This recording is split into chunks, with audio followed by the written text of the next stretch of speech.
Welcome back, Focus Learners. I am absolutely thrilled to have you here for today's explainer. We are diving into something incredibly practical and highly effective today.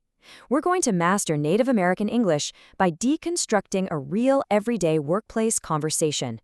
We're going to look at the exact words, the precise idioms, and the natural flow of how Americans speak when they're sharing great news, dealing with workplace stress, and planning a celebration. But we aren't just going to read about it. Oh no, we are going to lock these phrases into your brain permanently using one of the most powerful visualization tools in the world. Are you ready? Let's get started. Okay, here is our path to fluency today. 1. Susan's big promotion. 2. A listen and repeat drill. 3. We're going to build a celebration memory palace. And 4. A final mastery review. Let's jump right in. Section 1, Susan's big promotion. Let's hear how this conversation actually flows. So picture this. 2 colleagues catching up in the office hallway. The whole thing kicks off with incredible energy. Susan says, "Bob, I have some big news." Bob is curious. What is it? And then Susan drops the anchor for our whole story. She says, "My boss just told me I'm being promoted." You can just hear the pure excitement and pride in her voice there. This right here is the celebration context that sets the stage for everything we're about to look at. Bob responds exactly how you'd hope a coworker would. He says, "That's incredible. You've been working your tail off for months." And Susan kind of breathes this sigh of relief and says, "I know, it's a huge relief." Now right there, notice Bob's phrasing, working your tail off. It's such a great idiom because it perfectly captures that sheer, exhausting physical and mental effort Susan's been putting into her job. Then Bob goes for the golden question. "Does this mean a raise?" Susan replies, "Yes, a significant one. I'm really on cloud 9. I absolutely love this part. She doesn't just say she's happy, she uses this super vivid idiom to express extreme, elevated happiness, literally on cloud 9. Riding that high, Bob says, "This calls for a celebration. Let's go out on the town." But, well, here's that classic workplace tension, right? Wanting to celebrate versus having actual responsibilities.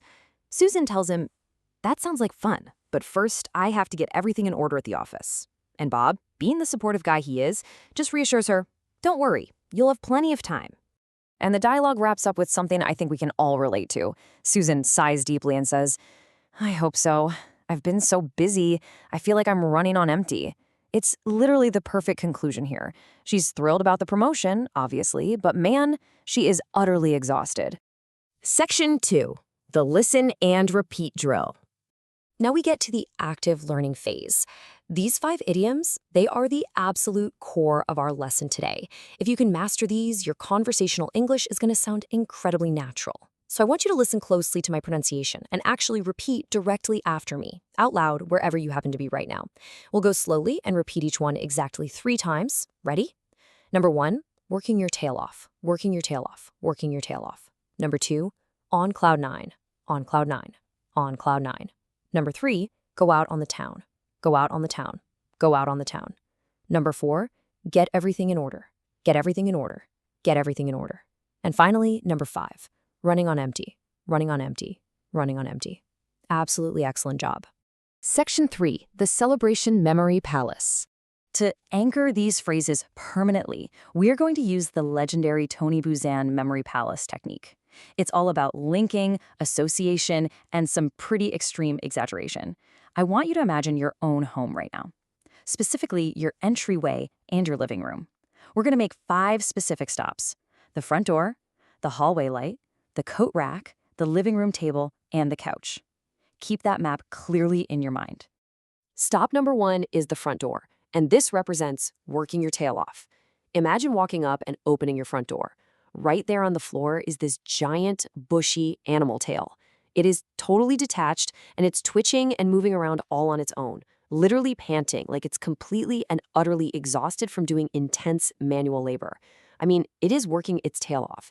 Just visualize that exhausted giant tail sitting right in your doorway. Next, you step inside and you look up at the hallway light. This is on cloud 9. Instead of your normal light fixture, imagine this massive, fluffy, brilliantly white cloud just floating right there in your hallway. And you are sitting on it. You are elevated 9 stories high up in the air inside your own house, just smiling ecstatically. Really feel that incredible floating joy of being on cloud nine. Okay, now look over at your coat rack. This one is for go out on the town. That boring old coat rack of yours has completely transformed. It is now a glowing, miniature neon city. We're talking tiny skyscrapers, flashing lights, a vibrant lifetime buzzing right where your jackets usually hang. Imagine actually shrinking down and stepping directly into that glowing coat rack to go out on the town. Moving further in, we arrive at the living room table, which anchors get everything in order. Picture your table just completely covered in millions of scattered, wildly chaotic papers. An absolute mess of white sheets everywhere. Then, suddenly, out of nowhere, a magical magnet activates. Whoosh! It pulls every single chaotic piece of paper into perfectly straight, precise, rigid stacks. The chaos just snaps into instant magical order. Get everything in order. Finally, you reach the couch. This is running on empty. Your couch doesn't even look like a couch anymore. It's shaped like a giant metal car gas tank. The big red needle on the front is pointing right at a giant E for empty. And as you sit down, the cushions literally deflate underneath you, making this pathetic wheezing sound. It has absolutely zero energy left to give. It is completely running on empty. Section 4. Our final mastery review. Let's test that memory of yours. You have successfully built your very first celebration memory palace. Because you've actively visualized these bizarre, exaggerated images, these phrases are now strongly linked in your mind. Let's do one final brisk run-through. As I say them, I want you to mentally walk through your house and see the image. Front door, working your tail off. You see the exhausted, bushy tail. Hallway light, on cloud nine. You see yourself floating ecstatically. Coat rack, go out on the town. You see the glowing, miniature neon city. Living room table. Get everything in order. You see the chaotic papers snap into perfect stacks. Couch, running on empty. You hear the wheezing, deflating gas tank. Now that you have this mental architecture installed, I want to leave you with a bit of a challenge. What other English phrases, idioms, or vocabulary words can you add to your own celebration memory palace today? I mean, maybe the kitchen sink, the television, or even the refrigerator.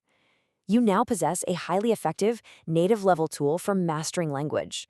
So keep visualizing, keep practicing, and I will see you on the next explainer.